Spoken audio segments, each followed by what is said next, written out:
लोकशाहीचा बुलंद आवाज, रिपब्लिकन वार्ता, महाराष्ट्र. पैठण येथील सांगतपुरीजवळ एक कार कालव्यात पडली. बचाव कार्य करण्यासाठी गेलेले सांगतपुरीचे रावसाहेब खडेकर सुद्धा बेपत्ता. बातमी पैठण येथून. याबद्दल सविस्तर बातमी अशी आहे की दिनांक 23 फेब्रुवारी सोमवार रोजी रात्री 10 वाजण्याच्या सुमारास पैठण तालुक्यातील सांगतपुरीजवळ एक Swift Dzire MH12 KJ 9032 car उजव्या कालव्यात पडली. कोरडगावहून सांगतपुरी मार्गे पिंपळवाडीकडे येत असताना चालकाने कालव्याच्या मार्गावर चुकीचा रस्ता धरल्याचे गाडी उलटवत असताना गाडी थेट कालव्यात पडली. सांगतपुरी येथील सांगदेव विद्यालय समोरच्या पुलाजवळ उजव्या कालव्यात डिझायर गाडी कोसळली. कोरडगाववरून पिंपळवाडीकडे सांगतपुरी मार्गे येत असताना रस्ता चुकून कॅनलच्या मार्गावर जाऊन स्विफ्ट गाडी रिव्हर्स घेत असताना कॅनलमध्ये पडली. या अपघातावेळी कारमध्ये 3 जण प्रवास करत होते.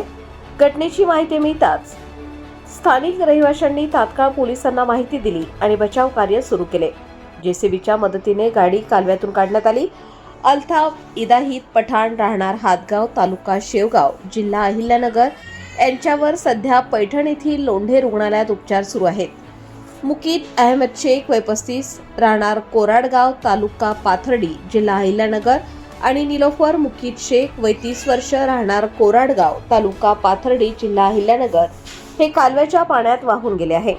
त्यांना बचाव कार्य करण्यासाठी गावातील प्रतिष्ठित नागरिक रावसाहेब खडेकर वय 35 वर्ष राहणार सांगतपुरी यांनी गाडी बाहेर काढली. नंतर पुन्हा पाण्यात बुडी काढण्यासाठी गेले असता आतापर्यंत ते सुद्धा सापडले नाहीत. त्यांच्या कुटुंब व गावातील नागरिक परेशान झाले आहेत.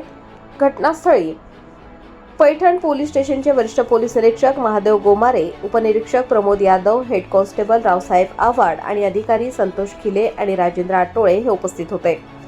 रिपब्लिकन वार्ता महाराष्ट्र न्यूजसाठी पैठण प्रतिनिधी राहुल गिरे, Chhatrapati Sambhajinagar. Subscribe now and press the bell icon. Never miss an update.